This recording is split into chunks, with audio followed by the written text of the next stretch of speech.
Welcome to our channel అద్భుతం. నేను ఈ రోజు మీకు మన ఛానల్లో ఎంతో పుల్లగా కారంగా నోరూరించే గోంగూర చికెన్ ఎలా మేక్ చేయాలో చేసి చూపించబోతున్నాను. ఇది Andhra side very famous recipe అని చెప్పుకోవచ్చు.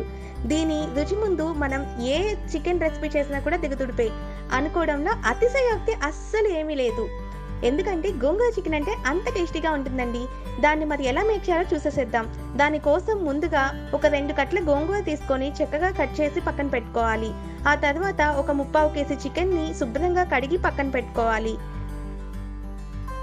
ఇదిగోండి, గోంగూర కొంచెం ఎక్కువ తక్కువ తీసుకొని పక్కన పెట్టుకోవచ్చు, పర్వాలేదు. నేనైతే సుమారుగా ఒక 200 గ్రాముల గోంగూరని వాడుతున్నాను ఈ గోంగూర చికెన్ మేక్ చేసుకోవడం కోసం. ఇప్పుడు 1 కప్ కర్డ్ తీసుకొని అందులోకి ఒక 2 టేబుల్ స్పూన్స్ స్పైస్ పౌడర్ని అంటే కారపొడిని యాడ్ చేసుకొని చక్కగా మిక్స్ చేసుకోవాలి. ఇది ఈ విధంగా మిక్స్ చేసుకున్న తర్వాత ఒక 2 స్పూన్ల ధనియాల పొడిని కూడా యాడ్ చేసుకొని చక్కగా మిక్స్ చేసుకోవాలి. ఈ ధనియాల పొడి కూడా చక్కగా మొత్తం కలిసిపోయిన తర్వాత ఇందులోకి ఒక 1/2 టేబుల్ స్పూన్ జీలకర్ర పొడిని యాడ్ చేసుకొని చక్కగా మిక్స్ చేసుకోవాలి. అలాగే ఒక 1/2 టేబుల్ స్పూన్ గరం మసాలా పౌడర్ని కూడా వేసుకొని ఈ మసాలా మొత్తాన్ని చక్కగా కలిసేలాగా కర్డ్తో కలియబెట్టుకోవాలి. ఈ విధంగా మసాలా మొత్తాన్ని మేక్ చేసుకొని పక్కన పెట్టుకోవాలి.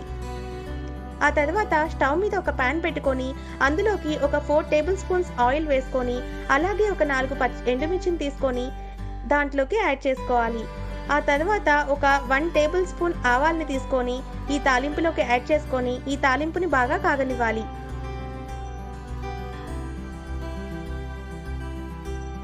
ఈ తాలింపు బాగా వేడెక్కి ఆవాలు చిటపటమన్న తర్వాత ఒక పెద్ద సైజ్ ఆనియన్ పీసెస్ గా కట్ చేసుకొని వాటిని కూడా ఈ ఆయిల్లో వేసుకొని ఫ్రై చేసుకోవాలి. ఆ తర్వాత ఇందులోకి పచ్చిమిర్చి పీసెస్ ని కూడా యాడ్ చేసుకొని చక్కగా ఫ్రై చేసుకోవాలి. ఇందులోకి నేను దాల్చిన చెక్క, లవంగాలు ఇవేమీ వాడట్లేదండి, ఎందుకంటే గరం మసాలా పౌడర్ని మాత్రమే యాడ్ చేస్తున్నాను. ఇప్పుడు ఇందులోకి ఒక 1/2 టేబుల్ స్పూన్ పసుపును కూడా యాడ్ చేసుకొని ఆ తర్వాత ఒక 2 టేబుల్ స్పూన్స్ జింజర్ గార్లిక్ పేస్ట్ని యాడ్ చేసుకొని చక్కగా ఫ్రై చేసుకోవాలి. జింజర్ గార్లిక్ పేస్ట్ పచ్చివాసన పోయిన తర్వాత మనం కడిగి పక్కన పెట్టుకున్నటువంటి చికెన్ని యాడ్ చేసుకొని చక్కగా కలుపుకొని కొంతసేపు ఆయిల్లో మగ్గనివ్వాలి. ఆ చికెన్ కొంచెం మగ్గిన తర్వాత మనం మసాలాని రెడీ చేసి పక్కన పెట్టుకున్నాం కదండి, ఆ మసాలాని ఇందులోకి యాడ్ చేసుకొని చక్కగా మిక్స్ చేసుకొని కుక్ చేసుకోవాలి. చికెన్ చక్కగా కుక్ అయిపోయిన తర్వాత ఇందులోకి మనం కట్ చేసి పక్కన పెట్టుకున్నటువంటి ఈ గోంగూర లీవ్స్ ని కూడా యాడ్ చేసుకొని చక్కగా కలుపుకోవాలి.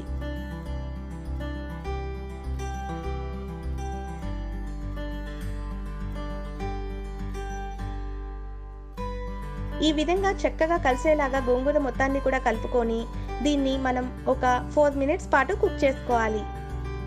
దీనిపైన లిడ్ పెట్టుకొని మనం దాన్ని కుక్ చేసుకుంటే ఆ తర్వాత మనం లిడ్ ఓపెన్ చేయంగానే చక్కగా గోంగూర అలాగే చికెన్ కూడా కుక్ అయిపోయి ఆయిల్ పైకి తేలుతుంది. ఈ విధంగా ఆయిల్ పైకి తేలిందంటే మన కర్రీ రెడీ అయిపోయినట్లే.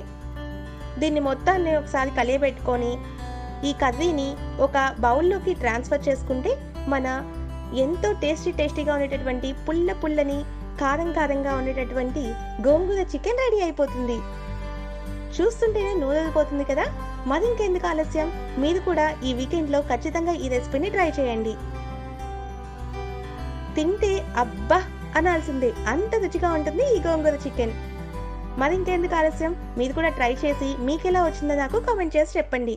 అలాగే నా వీడియో కనుక మీకు నచ్చినట్లయితే నా వీడియోని లైక్ చేయండి, షేర్ చేయండి. Thank you, bye.